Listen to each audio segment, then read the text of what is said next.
عام خبر دیں، سپریم کورٹ نے نیب ترمیم بل کیس کا تحریری فیصلہ جاری کر دیا۔ فیصلہ چیف جسٹس عمر عطا بندیال نے تحریر کیا ہے۔ عام خبر دیں، سپریم کورٹ نے نیب ترمیم بل کیس کا تحریری فیصلہ جاری کر دیا ہے۔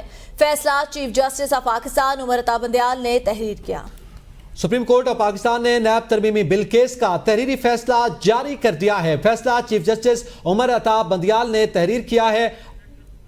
اہم خبر ہے، آپ کو آگاہ کر رہے ہیں، سپریم کورٹ نے تحریری فیصلہ جاری کر دیا ہے اور سپریم کورٹ نے نیب ترمیمی کیس میں 10 میں سے 9 شکوں کو کالعدم قرار دیا تھا اور اس میں یہ کہا تھا کہ تمام تر وہ کیسز جو پہلے سے موجود ہیں ان کو ری اوپن کیا گیا، ان کو بحال کیا جاتا ہے۔ سپریم کورٹ نے 55 صفحات پر مشتمل تحریری فیصلہ جاری کیا ہے۔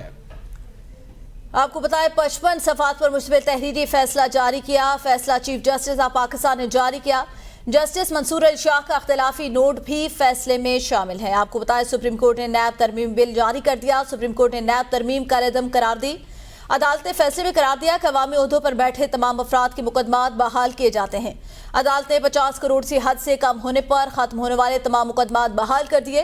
نیب کو 7 دن میں تمام ریکارڈ متعلقہ عدالتوں کو بھیجنے کا حکم بھی دے دیا گیا اور سپریم کورٹ کی جانب سے اس فیصلے کا تحریری فیصلہ بھی جاری کر دیا گیا ہے جو کہ 55 صفحات پر مشتمل ہے۔ اہم خبر ہے، آگاہ کر رہے ہیں، سپریم کورٹ نے تحریری فیصلہ جاری کر دیا نیب ترمیمی کیس کے حوالے سے۔